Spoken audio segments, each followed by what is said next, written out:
रामपुर गांव में रमेश अपनी पत्नी सुधा, अपने बेटे राहुल और माँ के साथ रहता था। वो बहुत ही गरीब था। रमेश मेहनत मजदूरी करके अपना और अपने परिवार का पेट पालता था। फिर एक दिन सुधा कहती है, ये क्या है राहुल, तुम खाना क्यों नहीं खा रहे हो? माँ, बहुत ज्यादा गर्मी है, गर्मी में खाना नहीं खाया जाता। माँ, कम से कम ठंडी आइसक्रीम ही ला दो। मैं आज आइसक्रीम लेने गई थी, लेकिन इस बढ़ती गर्मी की वजह से आइसक्रीम के दाम आसमान छू रहे हैं। इस गर्मी ने तो नाक में दम कर दिया है। बाबा, घर में पंखा लगा दो ना। मेरे सभी दोस्तों के घर में कूलर, पंखा, एसी सब कुछ है, लेकिन हमारे घर में पंखा तक नहीं है। राहुल सही कह रहा है जी, एक छोटा सा टेबल फैन ही ले आइए। सुधा, राहुल तो छोटा है, लेकिन तुम तो समझदार हो ना, जानती हो ना मेरा सेठ कितना कंजूस है। बात बात पर तो मेरी पगार काट लेता है।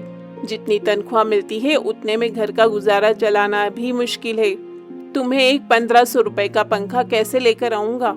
रमेश की बात सुन सुधा और राहुल दोनों खामोश हो जाते हैं और गर्मी को बर्दाश्त करते हुए ही खाना खा लेते हैं। खाना खाने के बाद सभी लोग सोने के लिए चले जाते हैं, लेकिन इस गर्मी ने तो इस परिवार का सोना भी हराम कर दिया था। क्या हुआ राहुल, तुम अभी तक सोए नहीं? माँ, इतनी गर्मी लग रही है कि देखो ना, मेरा कपड़ा पसीने से भर गया है, इसलिए मुझे नींद नहीं आ रही है। इस गर्मी ने तो परेशान कर रखा है। एक काम करते हैं, हम सभी लोग बाहर चलते हैं, ठंडी हवा से कम नींद तो नसीब होगी। सभी लोग बाहर आंगन में सोने के लिए चले जाते हैं। घर में जहाँ सभी को गर्मी ने परेशान कर रखा था, वहीं बाहर सबको मच्छरों ने काट काट कर परेशान कर दिया था। ये क्या माँ, अंदर कम से कम मच्छर तो नहीं थे? यहाँ तो गर्मी के साथ साथ मच्छरों ने भी नींद हराम कर दी है। मच्छरों के चलते पूरे परिवार वालों का आंगन में सोना भारी पड़ जाता है, जिसके बाद अब वो सभी लोग वापस घर के अंदर आ जाते हैं और गर्मी में जैसे तैसे करके रात गुजारते हैं। अगली सुबह राहुल तैयार होकर स्कूल के लिए निकल पड़ता है और क्लास में ही सो जाता है। फिर राहुल की क्लास टीचर राहुल से कहती है, ये क्या राहुल, आज तुम फिर क्लास में सो रहे हो? क्लास में पढ़ने के लिए आते हो या सोने के लिए? टीचर, हमारे घर में पंखा नहीं है, इसलिए गर्मी से हम रात भर ठीक से सो नहीं पाते हैं। तो इसका क्या मतलब, तुम क्लास में सोकर अपनी नींद पूरी करोगे? अगर कल से तुमको मैंने क्लास में सोता पाया तो तुमको क्लास से बाहर निकाल दूंगी। वहीं दूसरी तरफ सुधा गर्मी से परेशान होकर रमेश से कहती है, ऐसा लग रहा है कि घर में नहीं किसी की भट्टी में बैठी हूँ। पूरा घर आग की भट्टी की तरह तप रहा है। न जाने ये सूर्य देवता किस बात का हम गरीबों पर अपना प्रकोप निकाल रहे हैं। सुधा इतना बोलती ही है कि तभी वहाँ उसकी पड़ोसन विमला आ जाती है। हे भगवान, क्या आप लोगों का घर है या कोई तवा? कितनी ज्यादा गर्मी है यहाँ पर। आप लोग इतनी गर्मी में कैसे रह लेते हो? मेरे घर में तो हर एक कमरे में एसी लगा हुआ है, जैसे मेरा घर दूसरा शिमला है। वैसे सुधा, अगर तुम मेरे घर में नौकरानी का काम करोगी तो मैं तुम्हें ठीक ठाक तनख्वाह दे दिया करूंगी। क्या पता तुम उन पैसों से अपने घर के लिए पंखा खरीद लाओ। बिमला, तुम्हें अपने पैसों का रौब जमाने के अलावा कुछ आता भी है क्या? तुम्हारे घर में नौकरानी बनने से अच्छा है कि मैं और मेरा परिवार गर्मी में ही मर जाएं। सुधा का ऐसा जवाब सुनकर बिमला मुंह बनाकर वहाँ से चली जाती है। वहीं दूसरी तरफ, अरे ओ कामचोर, तुझे यहाँ मैंने लकड़ी के फर्नीचर बनाने के लिए रखा है, आराम से बैठकर इस पंखे की हवा खाने के लिए नहीं। सेठ, बहुत देर से धूप में बैठे बैठे काम कर रहा था, पसीने से लथपथ हो गया था, इसीलिए थोड़ा अंदर जाकर ठंडी हवा खा रहा हूँ। ये पंखा क्या मैंने तुम कामचोर के लिए लगवाया है, जो ये मुफ्त में बैठकर हवा खा रहे हो? जाओ, जाकर अपना काम करो। सेठ का गुस्सा देख बेचारा रमेश आगे कुछ नहीं बोला और जाकर फर्नीचर बनाने में लग जाता है। वक्त गुजरता रहता है, लेकिन इस पूरे परिवार पर गर्मी का कहर ज्यों का त्यों बना रहता है। हे भगवान, माँ जी, आपका बदन तो बिल्कुल आग की तरह तप रहा है। सुधा भागी भागी मटके से पानी लेने के लिए जाती है, लेकिन गर्मी में तो मटके का पानी भी बिल्कुल खौल रहा था। अपनी माँ की बिगड़ती हालत देख रमेश नजदीकी सरकारी अस्पताल से डॉक्टर को घर पर बुलाता है। गर्मी के चलते इनके शरीर पर दाने निकल आए हैं। आप इन्हें कूलर या एसी की ठंडी हवा में रखिए, वरना इनके ये दाने वक्त के साथ बढ़ते जाएंगे। डॉक्टर साहब, हम गरीब मजदूर लोग ऐसे में एसी और कूलर जैसी महंगी चीजों का इंतजाम कहाँ से करेंगे? देखिए, मैं आपके हालात समझ सकता हूँ, लेकिन कम से कम आप उनके लिए पंखे का इंतजाम तो कर ही सकते हैं ना, वरना कल को इनकी हालत और खराब हो सकती है। डॉक्टर की बात सुन रमेश बहुत ज्यादा परेशान हो जाता है। अपनी सास की हालत देख सुधा को न चाहते हुए भी अब बिमला के घर में नौकरानी का काम करना पड़ता है। वहीं रमेश दिन रात पंखे को लेकर परेशान रहता है। हे भगवान, मैं पंखे का इंतजाम कैसे करूँगा? कम से कम 1000-1500 का तो पंखा आएगा और सेठ तो मुझे पैसे देगा नहीं।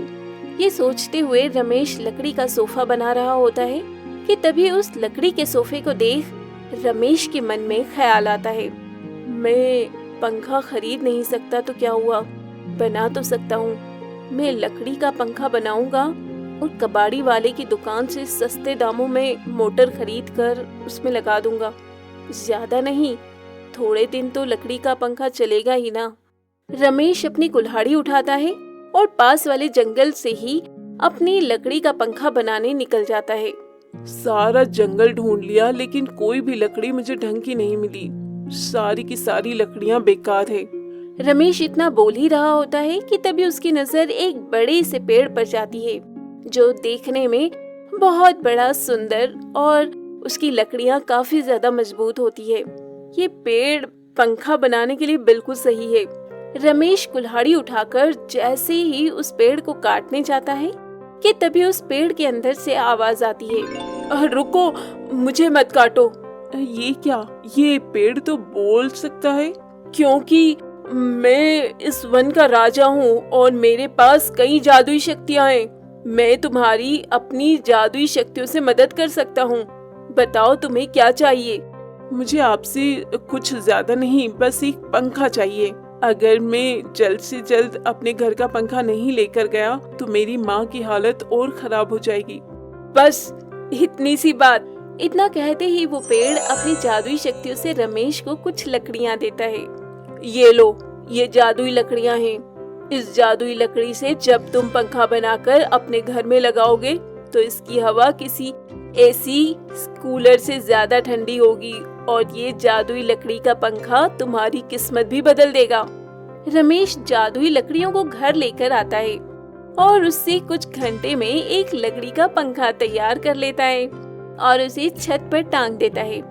रमेश जैसे ही जादुई पंखे को चलाता है तो उसके अंदर से ठंडी ठंडी हवा आने लगती है। अरे वाह पापा, ऐसा लग रहा है कि जैसे आपने एसी लगा दिया हो। कितनी ठंडी ठंडी हवा आ रही है।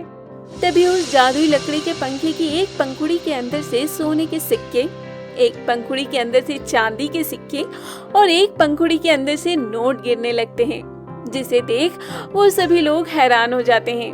हे भगवान, ये क्या? ये पंखे के अंदर से तो सोने चांदी गिर रहे हैं। क्योंकि ये एक जादुई पंखा है, इसलिए हम लोग जब भी इससे कुछ मांगेंगे वो हमें दे देगा। राहुल ये सुनते सुनते ही बहुत खुश होता है और वो तुरंत पंखे से आइसक्रीम मांगने लगता है। हे जादुई पंखा, तुम मुझे जल्दी से आइसक्रीम दो ना, मेरा आइसक्रीम खाने का बहुत मन कर रहा है। राहुल के इतना बोलते ही उन सबके सामने आइसक्रीम का एक बड़ा सा डब्बा आ जाता है, जिसे देख वो सब लोग बहुत खुश होते हैं। अरे वाह, हे जादुई पंखे, मुझे भी अपना जादू दिखाओ और इस गर्मी से बचने के लिए एक बड़ा सा फ्रिज दो।